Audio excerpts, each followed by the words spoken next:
खरसाङ भनिन्छ हुने बिरुवाको चिल्लो पात र यसको साक्षात उदाहरणको निम्ति आजसँग हामीसँग हाम्रो नमस्ते खरसाङ स्टुडियोमा एक यस्ता मेधावी विद्यार्थी भनौँ उहाँ हामीसँग हुनुहुन्छ।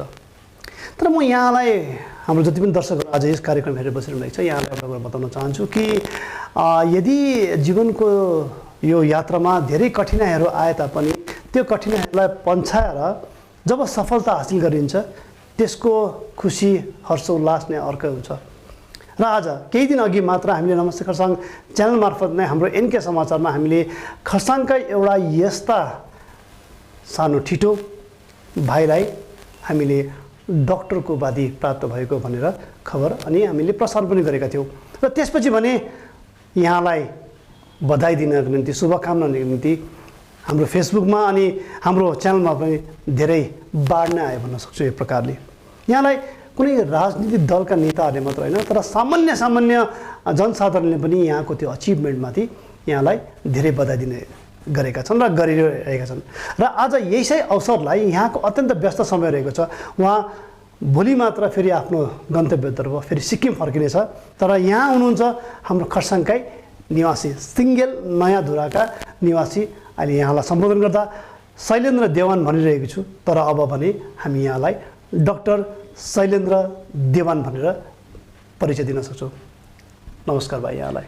नमस्कार। सर्वप्रथम त हाम्रो निर्मल दाजु साथसाथैमा नमस्ते खरसाङका सम्पूर्ण टिमलाई धेरै धेरै धन्यवाद यहाँ मलाई निमन्त्रण गर्नुभएकोमा। साथसाथै जति पनि नमस्ते खरसाङका दर्शकवृन्द अनि श्रोतावर्गहरू हुनुहुन्छ उहाँलाई पनि मेरो तर्फबाट धेरै धेरै नमस्कार।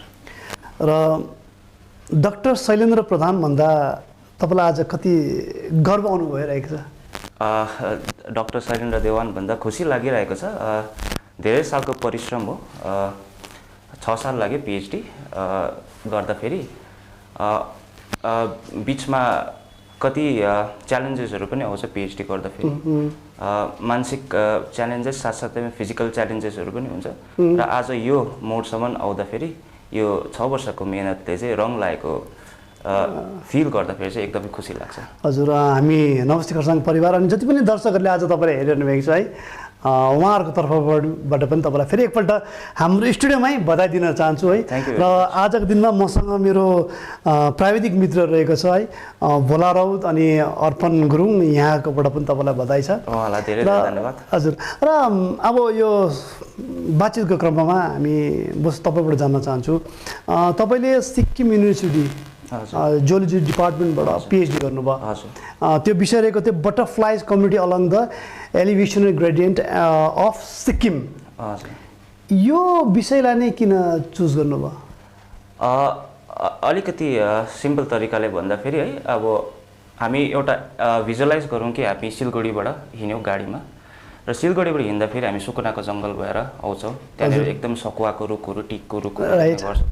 त्यहाँ अलिकति उकालो आउँदाखेरि अब रोहिणीतिर चढ्दाखेरि अलिकति त्यसलाई रिप्लेस गरेर उत्तिसको रुखहरू चिलाउनेको रुखहरू देख्छौँ। अलिकति माथि फेरि खरसाङ उत्रेर फेरि माथितिर चढ्दै गयो भने तपाईँको डौल क्षेत्रतिर गयो भने अलिकति धुप्पीको रुखहरू। र त्यो जुन चाहिँ डिस्ट्रिब्युसन छ जुन चाहिँ यो प्रजातिहरूको त्यो चाहिँ ऱ्यान्डम हुँदैन कि त्यसको पनि प्याटर्न हुन्छ। अनि यही प्याटर्न चाहिँ तपाईँको हरेक वनजीवहरूमा पनि हुन्छ। र त्यसै कारणले गर्दाखेरि चाहिँ यो प्याटर्नले चाहिँ के दर्शाउँछ भन्दाखेरि चाहिँ यो वनजीवनहरू चाहिँ कसरी चाहिँ डिस्ट्रिब्युट भएको छ। अनि अब हेर्नु पर्दाखेरि किनभने अहिले क्लाइमेट चेन्ज साथसाथैमा हेबिटेट डिस्ट्रक्सनहरूले गर्दाखेरि झार जङ्गलहरू नाश हुँदै गएको छ। साथसाथैमा यो पुतली जस्तो प्राणीहरू पनि नाश हुँदै गएको छ। अब एउटा विडम्बनाको कुरा चाहिँ के छ भन्दाखेरि हामी न त डेभलपमेन्ट रोक्न सक्छौँ है तर फेरि त्यो डेभलपमेन्ट माग हो। हजुर त्यसको साथमा एउटा उनीहरूलाई एउटा कसरी कन्जर्भ गर्नु पनि हाम्रो दायित्व हो। त्यो दायित्वमाथि नै सायद तपाईँले केही गर्नु। हजुर त्यही टपिकमा आउँदाखेरि अब कन्जर्भेसन पनि गर्नु पर्यो साथसाथैमा डेभलपमेन्ट पनि गर्नु पर्यो। अब मैले यो बजार छ यो बजारलाई रुख जङ्गल बनाउँछु भनेर पनि हुँदैन नि त। त्यसै कारण चाहिँ यो प्याटर्नहरू चाहिँ कहाँ चाहिँ खास गरी यो पुतलीहरू ज्यादा पाइन्छ अथवा कहाँ चाहिँ कुनै पनि प्रजातिहरू ज्यादा पाइन्छ भन्ने त्यस्तो एरियाहरू चाहिँ हामीले रेकग्नाइज गर्नुपर्छ। ताकि त्यो एरियालाई चाहिँ स्पेसिफिकली फोकस गर्न सकोस् हामीले कन्जर्भेसनको लागि। अच्छा न कि हरेक जग्गामा जहाँ किनभने लाइभलीहुड ह्युमन लाइभलीहुडको पनि जग्गा दिनु पर्यो त्यसै कारण चाहिँ यो टपिकले चाहिँ के खोजिरहेको छौँ हामी भन्दाखेरि चाहिँ कुन चाहिँ यस्तो जग्गा छ जसलाई चाहिँ हामी बटरफ्लाइज किनभने पुतलीहरूको जुन चाहिँ पोलिनेसन हुन्छ है पोलिनेसन भनेको चाहिँ किनभने अब फुलहरूमा पनि जुन चाहिँ मेल पार्ट हुन्छ त्यो मेलबाट पनि फिमेलमा लानको लागि किरा फटेङ्ग्रा चाहिन्छ हजुर हजुर अनि यो पुतली पनि यस्तो जीव हो जो चाहिँ एकदमै हाम्रो यो पर्यावरण इकोसिस्टममा इम्पोर्टेन्ट छ ओके त्यसै कारण चाहिँ यसलाई कन्जर्भेसन गर्नु जरुरी छ तर कुन चाहिँ स्पेसिफिक एरिया त्यसलाई फोकस गर्नको लागि चाहिँ यस्तो खालको हरेक अब तपाईँको एलिभेसन एल्टिट्युडमा स्टडी गर्दै गर्दै कुन चाहिँ एल्टिट्युड चाहिँ बेस्ट रहेछ तपाईँको यो बटरफ्लाई कन्जर्भ गर्नु त्यो विषयमा चाहिँ यो स्टडी हो साथसाथैमा अब किनभने हामीले आज यो बटरफ्लाईलाई कन्जर्भ गरिरहेको छ भने अथवा कुनै पनि जनजातिलाई जनबिउहरूलाई हामीले अरबौँ सालदेखि चल्दै आएको एभोल्युसनरी प्रक्रियालाई पनि हामीले कन्जर्भ गरिरहेको हुन्छ हजुर हजुर हजुर त्यो इन्फर्मेसन चाहिँ त्यो जुन चाहिँ अरबौँ साल पुरानो एभोल्युसनरी प्रोसेस हुन्छ त्यो चाहिँ हाम्रो डिएनएमा लुकेको हुन्छ ओके र त्यो डिएनए पनि यो पुतलीहरूले त्यो कसरी चाहिँ हाम्रो यो हिमालयमा त्यो पुतलीहरू आयो कसरी उत्पन्न भयो भन्ने विषयमा पनि अलिकति मेरो स्टडी चाहिँ छ हजुर डाक्टर शैलेन्द्र देवानसँग कुराकानी त हामी यस विषयमा पछि गर्नेछौँ तर वास्तवमा डाक्टर शैलेन्द्र देवान को हामीले अलिकति ब्याकग्राउन्ड हिस्ट्री अवश्य नै जान्नुपर्छ र यहाँको पिताजीको परिचय भन्नुपर्दा सायद यहाँका राजनीतिक जति पनि संलग्न व्यक्तिहरू हुनुहुन्छ यहाँसँग परिचित हुनुहुन्छ यहाँ हुनुहुन्छ हाम्रो शरण देवान उहाँको बाबाको नाम शरण देवान हुनुहुन्छ म अब उहाँको परिचय किन राख्न गइरहेको छु भन्दाखेरि धेरै समय अघि एउटा घटना विषय लिएर यहाँका बाबा शैलेन्द्र बाबा शरण देवानलाई लगभग 11 वर्षसम्म कारावासमा थुनिएको थियो र त्यस समय करण देवान सायद मेरो हिसाबमा 6-7 वर्षको हुनुहुन्थ्यो होला हजुर र जब तपाईँको पिताजीलाई तपाईँको बाबालाई बुबा के भन्नुहुन्छ है तपाईँको शब्दमा र उहाँलाई यसरी कारावासमा थुनियो हजुर त्यस समय तपाईँको पढाइमा यसले कतिको असर पर्यो तपाईँको पढाइमा यसले बाधक तत्त्व बनेर आयो कि होइन भन्नुपर्दाखेरि अब उहाँ पोलिटिकल रिजनले गर्दा कारावासमा हुनुहुन्थ्यो म क्लास 4 सकेर भर्खरै 5 जान आँटेको थिएँ र घरको एकजना पेरेन्ट नहुँदा बाबा नहुँदाखेरि त अवश्य मूल खाबो नहुँदाखेरि असर त पर्छ नि आर्थिक अवस्था त बिग्रिन्छै घरको साथसाथैमा अब मानसिक स्थिति पनि परिवारको अलिकति बिग्रिन्छ किनभने त्यो सपोर्ट र मोरल बुस्ट चाहिँ हुँदैन नि त है तरै पनि यसलाई चाहिँ हामी सकारात्मक रूपले नै लिन्थ्यौँ किनभने उहाँ एउटा राम्रो कजले नै जानुभएको थियो उहाँलाई तर उहाँको एब्सेन्समा पनि हाम्रो जुन चाहिँ मम्मी हुनुहुन्छ उहाँ चाहिँ एकदमै हजुर अटल हजुरको आमाको परिचय हजुर उहाँको नाम रत्ना देवान हुनुहुन्छ उहाँ चाहिँ एकदमै अटल भएर है एउटा पहाड जस्तो जति नै हावापानी आयो भने पनि त्यो नडगमगाउने नहल्लिने उहाँ त्यसरी नै बस्नुभयो साथसाथै हाम्रो परिवारहरूमा माथि फुपू पुसाईहरू हुनुहुन्छ उहाँको सपोर्ट बढाबढी सबैको फ्यामिलीको सपोर्ट पाएँ साथसाथैमा हाम्रो रविन्द्र सरलाई पनि म सम्झिन चाहन्छु रविन्द्र सुब्बा सर हिमाली बोर्डिङ स्कुलको उहाँले मलाई चान्स दिनुभयो पढ्नुमा है र त्यही थियो आर्थिक अवस्था एकदमै राम्रो थिएन त्यति बेला कति समय त बत्ती पनि थिएन अब घरमा है त्यो तिर्नु नपाउ किन कमाउने मान्छे नै नभएको खण्डमा त्यति बेला अलिकति ल्याम्पहरू लगाएर पनि पढ्ने गर्थ्यौँ हामी तरै पनि सायद त्यही सायद दुःखले गर्दा पनि होला दुःख बुझेर पनि होला सायद आज हजुर तपाईँलाई यसको लागि बधाई दिन चाहन्छु है तपाईँ पनि सायद त्यो चिजलाई भनौँ न त्यो एउटा घटनाक्रमलाई तपाईँले पछि फर्केर हेर्नु भएन त्यसलाई एउटा अब्स्टेकल बाधकको रूपमा लिनु भएन र हामी नमस्ते खरसाङ च्यानल मार्फत हाम्रा शैलेन्द्र देवानकी आमा रत्ना देवान यहाँलाई पनि हामी मुरी धन्यवाद दिन चाहन्छौँ बधाई दिन चाहन्छौँ शुभकामना दिन चाहन्छौँ कि हजुरको अथक प्रयासले गर्दा यहाँ आज डाक्टर शैलेन्द्र देवान एउटा पिएचडी उहाँले गरिसक्नु भएको छ र यसको लागि हामी तपाईँलाई पनि धन्यवाद दिन चाहन्छु। यदि तपाईँ आज हामीसँग टिभी हेर्दै हुनुहुन्छ भने साथमा यहाँको परिवारमा पुसै भन्नुभयो, मामा माइजू या शाखा सन्तान जति पनि हुनुहुन्छ यहाँलाई पनि बधाई दिन चाहन्छु, किनभने यहाँहरूकै सहयोगले गर्दा आज हाम्रा शैलेन्द्र देवान हामीसँग यसरी स्टुडियोमा छ र हामी पनि उहाँसँग केही बातचित गर्ने मौका पाइरहेका छौँ है। र यसोसले शैलेन्द्र देवानको सम्पूर्ण परिवारलाई नै हामी धन्यवाद दिन चाहन्छौँ। तपाईँको एकाडेमिक क्वालिफिकेसन हेर्दाखेरि सायद मलाई जस्तो लाग्छ कि तपाईँ पढ्नमा ठिकठाकै हुनुहुन्थ्यो, त्यति ब्रिलियन्ट जस्तो त मैले लागेन। दर्शक बारम्बार मैले तपाईँहरूको राख्न अगाडि किन चाहिँ यो राख्न गएको छु भने जब मैले उहाँको एकाडेमिक एउटा रिज्युमी हेरेँ, उहाँको हेरेँ आइसिएससीमा ब्रिलियन्ट भन्दिनँ, भेरी गुड छ, एक्सिलेन्ट भन्दिनँ, भेरी गुड मार्क्स लिएर नै उहाँले उत्तीर्ण गर्नुभएको थियो। त्यसपछि फेरि आइएससी पनि उहाँले हिमाली बोर्डिङ स्कुलमा नै गर्नुभयो र अघि यहाँले रविन्द्र सुब्बा उहाँको प्रिन्सिपल डाइरेक्टर प्रोप्राइटर पनि हुनुहुन्छ र उहाँकोलाई पनि उहाँले सम्झाउनु भयो, धन्यवाद दिनुभयो। र यसरी उहाँले हिमाली बोर्डिङ स्कुल पास गरिसक्यो आइसिएससी, त्यसपछि तपाईँ कलेज जानुभयो सेन्ट जोसेफ दार्जिलिङ। फेरि अचानक तपाईँ सिक्किमपट्टि जानुभयो र यो विधामा जो butterfly and something like that यहाँ तपाईँले पिएचडी गर्नुभयो। यो चेन्जेसहरू कसरी पाउनुभयो? किनभने हामी विशेष एज अ प्यारेन्ट्स माइसेल्फ जब म देख्छु कि मेरो नानी अलिकति पढ्नमा काहीँ न काहीँ अर्को विधामा हामी नानी त्यो टेक्निकल फिल्डमा गयो, एजुकेसन सायद हामी त्यति गर्न सक्दैनौँ भन्ने हुन्छ, तर तपाईँलाई तपाईँको परिवारले सहयोग गर्नुभयो, साथमा तपाईँको डेडिकेसन पनि रहेको मैले देखेँ। कसरी चेन्जेस ल्याउनु भयो? खासैमा अब करियरको सवाल गर्दाखेरि सर्वप्रथम त सिक्किम जाने एउटा निर्णय। हजुर। सिक्किम त्यति बेला फर्स्ट एस्टाब्लिस हुँदा फेरि नै एकदमै राम्रो युनिभर्सिटी भएर एस्टाब्लिस भएको थियो। ओके। प्रोफेसर महेन्द्र पी लामाको गाइडेन्समा नै त्यो युनिभर्सिटी एस्टाब्लिस भएको थियो। पहाडमा के छ भन्दाखेरि हाम्रो यहाँनिर जुन चाहिँ किनभनेदेखिलाई हाम्रो यो क्षेत्र यति साह्रो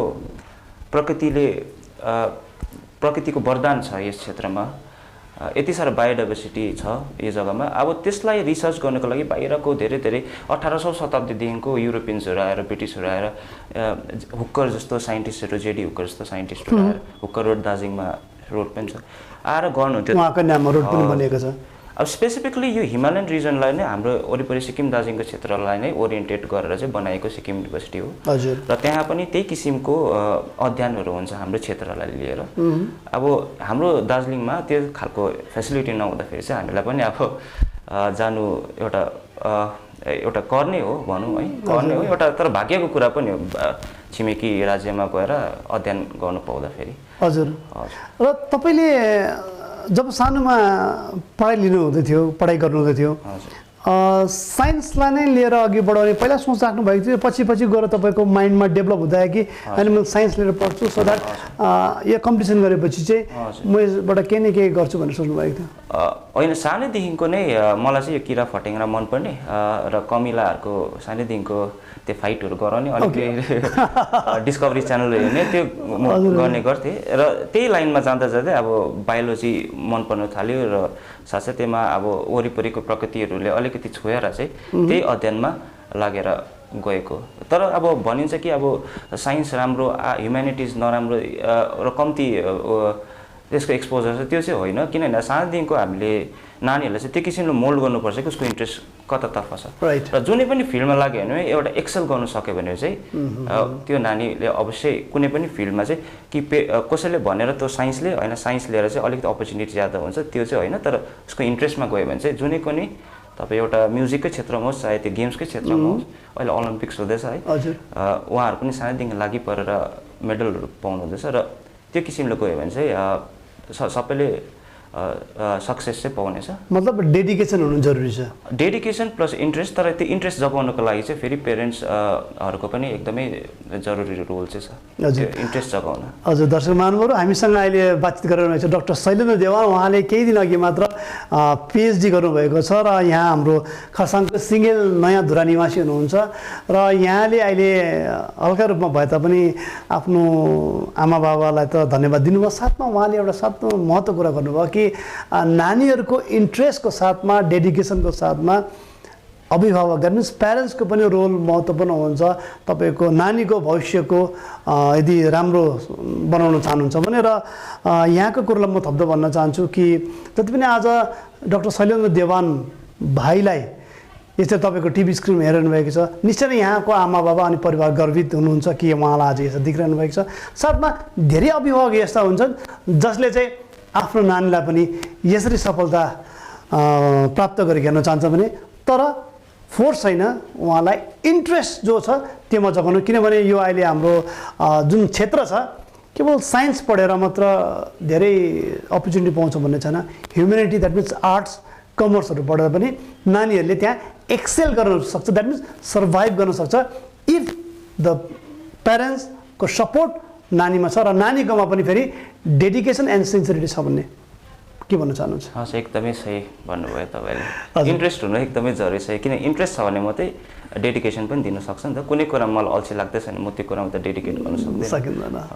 र अब यो जुन चाहिँ मूल विषयमा पस्न अघि अन्तिमपल्ट म तपाईँसँग अब यो फाल्टो गफसप कार्यक्रम छ र गर्न चाहन्छु।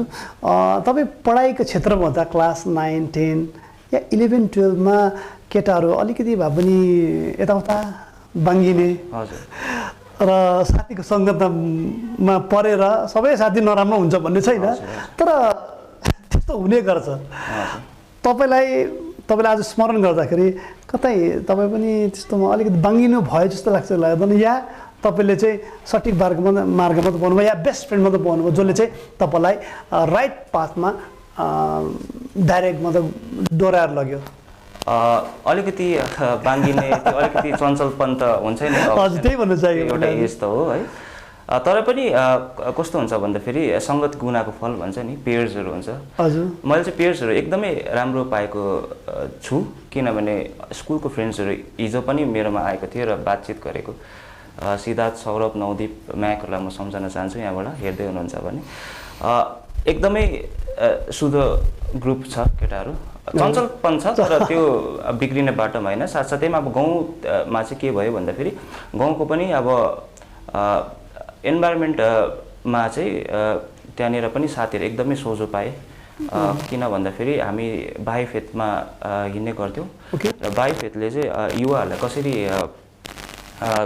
युवाहरूलाई कसरी मोल्ड गर्नुपर्ने, कसरी नर्चर गर्नुपर्ने, साथसाथैमा भौतिक ज्ञान साथसाथै आध्यात्मिक ज्ञानको पनि नलेज त्यो पाएको खण्डमा अलिकति यो जीवनलाई कसरी हेर्नुपर्ने भन्ने कुराहरू सिकेको कारणले गर्दाखेरि, सायद त्यो यङ एजमा पाएको कारणले गर्दाखेरि ऊ चञ्चलपन थियो, बदमासीहरू गरिन्थ्यो, तर पनि एउटा त्यो गऱ्यो भने पनि म चाहिँ यो राइट ट्र्याकमा आउनुपर्छ भन्ने लागि नै रहन्थ्यो। ओके, दर्शक महानुभाव, मैले फेरि पनि तपाईँहरूसँग गफ कार्यक्रम अन्तर्गत तपाईँसँग बातचित गर्नको निम्ति डाक्टर शैलेन्द्र देवानलाई निम्ताएको थियो र उहाँले आफ्नो अति व्यस्त समयमा भए पन्छाएर हामीसँग स्टुडियोमा हुनुहुन्छ र मसँग प्राविधिक मित्रहरूमा भोला राउत अनि अर्पण गुरुङ हुनुहुन्छ। र अब भने मूल विषयतर्फ लागिरहेको छु, जहाँ जुन विषय लिएर चाहिँ यहाँले पिएचडी गर्नुभएको छ। अघि पनि बताइरहेको छु, butterflies community along the elevational gradient of Sikkim, र यसमा अझै पनि टपिक रहेको रहेछ।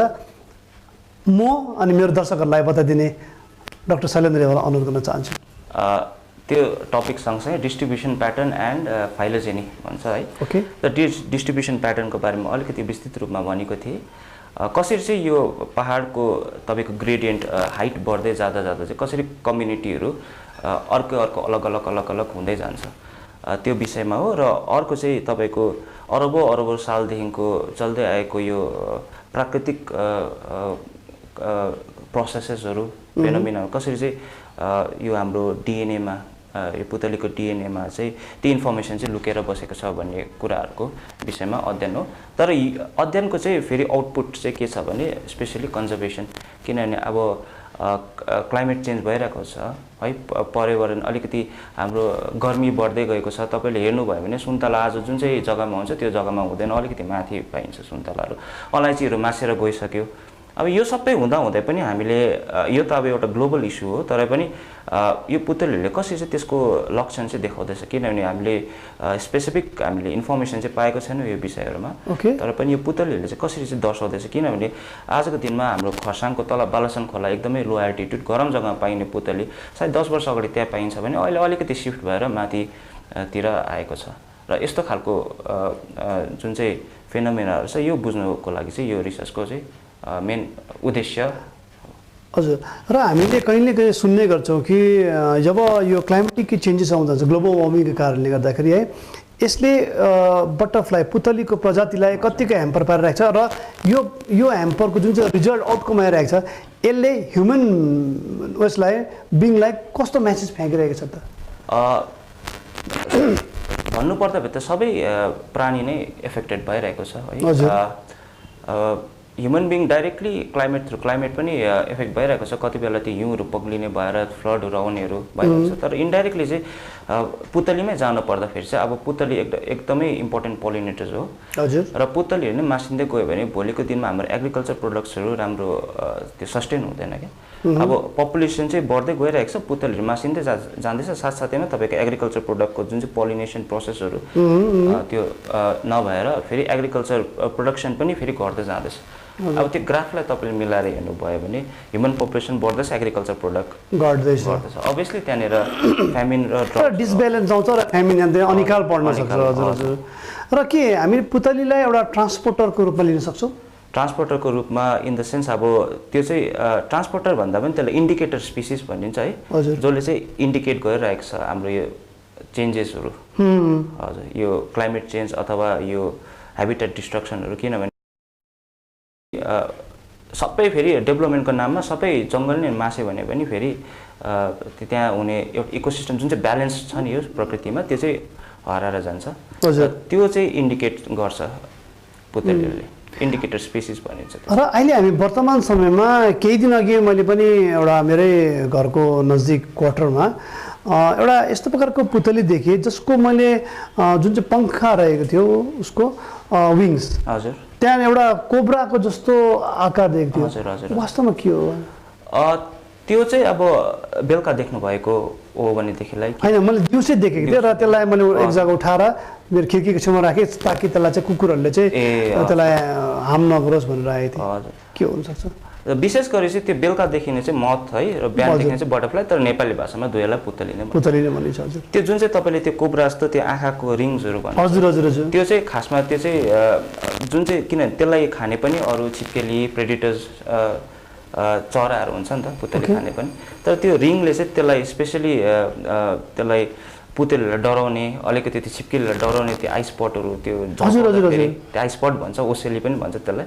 र त्यो किसिमको चाहिँ डिफेन्स मेकानिजमले एकदमै त्यो अब पुतलीले जानेन होइन, तर नेचरले नै उनीहरूलाई त्यसै वरदान भनौँ न, वरदान दिएको हुन्छ। हजुर।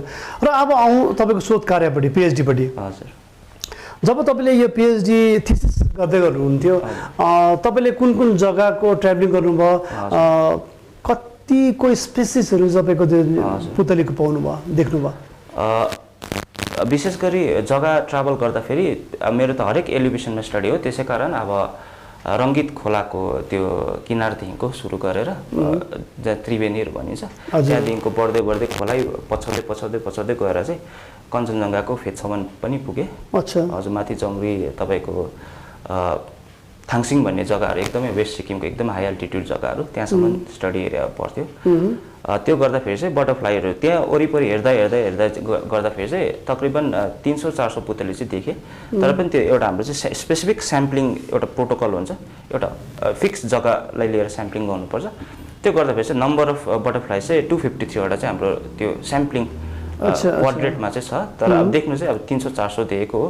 टोटल चाहिँ सिक्किममा 720वटा सम्म पुतलीहरू छ अहिले, भेराइटिज। हजुर, भेराइटिज। तर अब कति चाहिँ के भएको छ भन्दाखेरि चाहिँ उहिले साइन्टिस्टहरूले त्यसलाई रेकर्ड गरेर अहिलेसम्म चाहिँ कतिवटा पाएको छैन। र हामीले त्यस्तै 1-2वटा स्पिसिस छ, जस्तै एउटा स्मल हुड ब्राउन भन्ने बटरफ्लाई छ। के भन्नुभयो? Small hood brown. ओके। त्यो चाहिँ हामीले 120 साल बाद फेरि रिडिस्कभर गरेर उहिले साइन्टिस्टले मात्रै गरेको। हजुर, हाम्रो जर्नल्सहरूमा पनि पब्लिस भएको छ र अन्य न्युजहरूले पनि कभर सायद यो कसले गर्नुभएको थियो होला हामीले नै मैले नै तपाईँले गर्नुभएको थियो हजुर सायद हामीले यो दर्शक महानुभाव उहाँले जुन स्पेसिस पुतलीको एउटा प्रकार रहेको छ त्योको कुरा गर्नुभयो यो सायद हामी नमस्ते खरसाङ च्यानल मार्फत पनि देखाएका थियौँ र यो एउटा 120 वर्षको बादमा यस प्रकारको पुतली भेटाएको भनेर भनिएको थियो यहाँले आज त्यसलाई पुष्टि गरिदिनु भयो धन्यवाद छ यहाँलाई र यसको निम्ति बधाई पनि दिन चाहन्छु किनभने तपाईँहरूको यो अथक परिश्रमले गर्दा नै हामीले यो सुन्नमा आयो जान्नमा आयो र यसरी तपाईँले थिसिस गर्दै जाँदाखेरि जब त्यो पिएचडीको लागि तपाईँ वन जङ्गल पनि घुम्नुभयो होला तपाईँलाई कतिको कठिनाइहरूको सामना गर्नु पर्यो कति दिन सायद जङ्गलमै बस्नु पऱ्यो कि त्यो एउटा सुखद दुःखद एक्सपिरियन्स पनि बताइदिनुहोस् न विशेष गरी अब रिसर्च गर्दाखेरि चाहिँ मेन इम्पोर्टेन्ट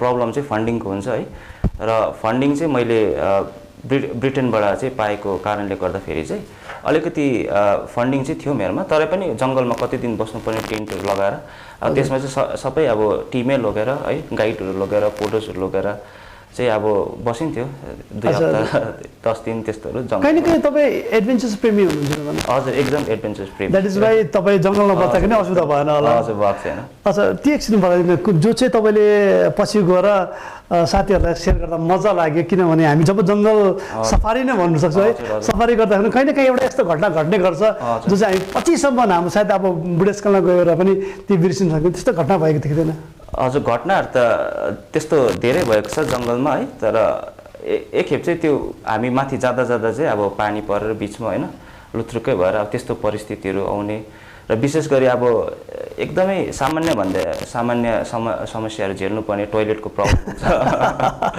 हजुर त्यस्तो इस्युजहरू हुन्छ र जङ्गलमा इटसेल्फ हामीले त्यो जाँदाखेरि चाहिँ एकदमै समस्या चाहिँ भोगिरहेको हुन्छ जिउ चिलाइरहेको होइन तर राति गएर बेलुका फेरि फर्केर आएर सोच्दाखेरि चाहिँ एकदमै मजा आउने र त्यसले नै आनन्द दिन्छ यो हामी पहाडी क्षेत्रमा यो लिच जुगा हजुर हजुर जुगाले कति माया गर्यो जुगाले त धेरै माया गरेको छ तपाईँको कोही बेला त हिँड्दाखेरि किनभने अहिले पनि हामी फिल जान्छौँ हजुर तपाईँको भित्रदेखिको लिएर डल्लै नै खाएको हुन्छ 100-200 वटा स्पटमा चाहिँ खाएको हुन्छ र खरी जुगा भन्ने हुन्छ यत्रो ठुल्ठुलो हुन्छ जङ्गल जाँदाखेरि त यहाँ माथितिर रुखहरूतिरबाट झरेर यस्तो त धेरै नै अच्छा भोग्नुपर्छ तपाईँहरू जब जङ्गलको लागि जङ्गलमा गएर बस्नुहुन्थ्यो त्यो समय तपाईँहरूसँग फिमेल हुन्छ एकदमै हाम्रो किनभने मैले किन उल्लेख गरिरहेको छु भन्दाखेरि दर्शक महानुभावहरू फिमेल भन्ने बित्तिकै हामी अलिकति डराउने साङ्लो कक्रोचसँग पनि डराउने हुन्छ जब यहाँले कुरा गरेको खरी जुगाको त्यो समय उहाँहरूको त्यो कस्तो थियो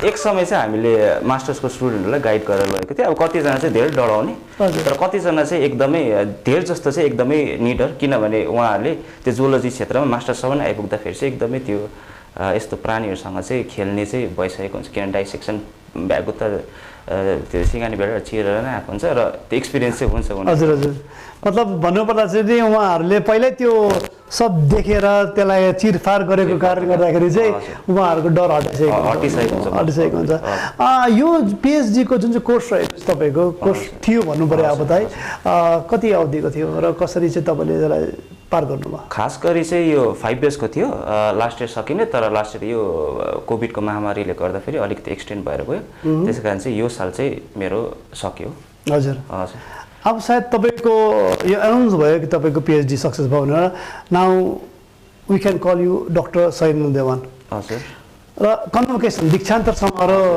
चाँडै हुन्छ भनेर सुन्नमा आएको थियो के कहिले हुने सम्भावना छ कन्भोकेसन त हरेक वर्ष 2 वर्षमा चाहिँ हाम्रो सिक्किम युनिभर्सिटीमा हुन्थ्यो तर अब यो महामारीले गर्दाखेरि भन्नु सकिँदैन किनभने ठुलो ग्यादरिङहरू अलाउड छैन ओके हजुर त्यसको चाहिँ फिक्स डेट चाहिँ छैन हजुर र दर्शक महानुभाव अब हामी कार्यक्रमको अन्तिम क्षणमा छौँ र गफसप कार्यक्रममा हामीले हाम्रै सिङ्गेल नयाँ धुराका एउटा भाइ जसले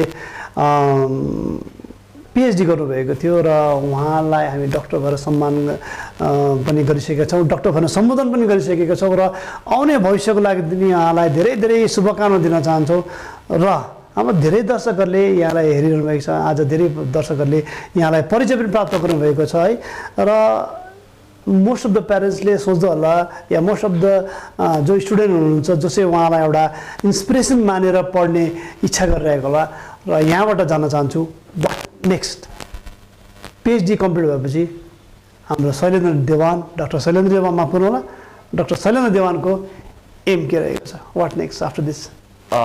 विशेष गरी एम चाहिँ मेरो इच्छा चाहिँ के छ भन्दाखेरि अलिकति विदेश गएर फेरि पोस्टअप गर्ने इच्छा चाहिँ छ। ओके। तरै पनि अब काम पनि इम्पोर्टेन्ट हुन्छ अनि त्यो काममा फर्स्ट अप्लाई गरेर एसिस्टेन्ट प्रोफेसर अप्लाई गरेर चाहिँ सायद 1 वर्ष अथवा 2 वर्षको लागि हुन्छ विदेश गएर अझै शिक्षा अर्जन गरेर फेरि आएर फेरि यही रिसर्चलाई नै, किनभने हाम्रो पहाडमा धेरै कामहरू गर्नुपर्छ यो प्रकृतिको विषय लिएर, अझै यसलाई नै बढाउने इच्छा चाहिँ मेरो छ। हजुर हजुर। र जति पनि दर्शक महानुभावहरू हुन्छ आज हाम्रो यो गप्छ कार्यक्रम हेर्ने र यहाँलाई हाम्रोबाट फेरि एकपल्ट निवेदन छ, तपाईँको छोरा छोरी साइन्स विधामा होस्, चाहे ह्युमेनिटी विधामा होस्, चाहे कम्युनिटी कमर्स, र यदि नानीको इच्छा विरुद्ध गयो भने सायद त्यहाँ त्यति तपाईँले भनेको जस्तो चाहेको जस्तो रिजल्ट ओरिएन्टेड उहाँले आउटकम दिँदैन होला। तर अघि शैलेन्द्रज्यूले भनेको जस्तै हामीले नानीको इच्छा शक्ति र उहाँको इन्ट्रेस्ट र डेडिकेसनमा नै त्यो छोडिदियो भने हामीले चाहेको जस्तो रिजल्ट नानी ल्याउन सक्छ।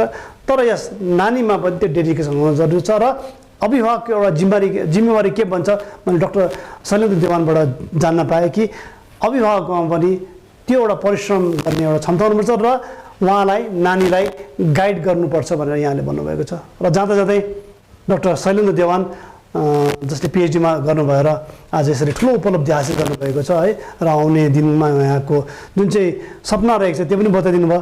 र आज यहाँले धेरै दर्शकहरूले, धेरै अभिभावकहरूले, धेरै नानीहरूले तपाईँलाई हेरिरहनु भएको छ। हाम्रा यी दर्शक, यी अभिभावकहरूलाई, हाम्रा यी कमिङ जेनेरेसनलाई हजुरको शुभ सन्देश दिनुहोस् न। जानुभन्दा अगाडि है जति पनि सर्वप्रथम त मेरो गाइड हुनुहुन्छ भोजकुमार आचार्य, सुदीप घटानी, साथसाथै सम्पूर्ण डिपार्टमेन्ट अफ जोलोजी सिक्किम युनिभर्सिटीको फ्याकल्टी मेम्बर, सिक्किम युनिभर्सिटीको स्टाफ्सहरू र जतिले पनि मेरो भाइ बहिनी, दिदी बहिनी, काका काकी जतिले पनि मलाई सहायता पुर्याउनु भयो उहाँलाई धेरै धेरै धन्यवाद। र आउने जेनेरेसनहरूलाई के भन्न चाहन्छु भन्दाखेरि तपाईँहरूको जुन चाहिँ इच्छा छ त्यसमा लागि पर्नु, साथसाथैमा तपाईँहरूको आमा बाबुको जुन चाहिँ इच्छा छ कि मेरो छोरा ठुलो भएर जाओस्, प्रगति गरेर जाओस्, उहाँको खुसीलाई पनि मध्यनजर राख्दै तपाईँहरू अघि बढ्नु भयो भने अवश्य नै तपाईँहरू लाइफमा सक्सेस चाहिँ हुनुहुन्छ। त दर्शक महानुभावहरू, यसरी आजको गफसप कार्यक्रममा हामीले हाम्रो स्टुडियोमा निम्ताएका थियौँ डाक्टर शैलेन्द्र देवान, र यहाँसँग हामीले गफ गर्ने मौका पायौँ। उहाँको अति व्यस्त समयलाई यहाँले केही क्षण पर पन्छाएर भए तापनि हाम्रो निमन्त्रणा स्वीकार गरेर आज यहाँ आउनुभयो र उहाँसँग हामीले जतिजस्तो खुलेर बातचित गर्ने नै प्रयास गऱ्यौँ। तर धेरै प्रश्नहरू यस्ता हुन्छन् जो हामीले आज राख्न सकेनौँ होला, र तर हामी वचन दिन चाहन्छौँ जब हाम्रो डाक्टर शैलेन्द्र देवान पूर्ण रूपले फेरि यहाँ आउनेछ, भन्नुको मतलब चाहिँ के हो, कन्भोकेसन दीक्षान्त समारोहपछि जब उहाँलाई सम्मान प्राप्त हुनेछ, त्यसपछि जब उहाँ फेरि खरसाङ फिर्किनेछ, यहाँ हाम्रो सिङ्गल नयाँ धुरा निवासी हुनुहुन्छ। यसले गर्दाखेरि म उहाँलाई निश्चय नै त्यस समय पनि फोन गरेर बोलाउने छु र उहाँको एउटा एक्सपिरियन्सहरू अझ हामीसँग बाँडिदिन अनुरोध गर्न चाहन्छु। तर अहिले भने हामी गफसप कार्यक्रमबाट हाम्रा सम्पूर्ण प्राविधिक मित्रहरू भोला राउत, अर्पण गुरुङ, सञ्जय प्रधान, सुप्रिना गिरी, सबिना गिरी, विश्व सुब्बा, हनुक थापा, सुभाष छेत्रीको साथमा म निर्मल गुरुङ पनि बिदा मागिरहेको छु। फेरि कुनै दिन कुनै समय कसैलाई लिएर फेरि गफसप अवश्य नै गर्नेछु। तबसम्मलाई हेर्दै गर्नुहोस्।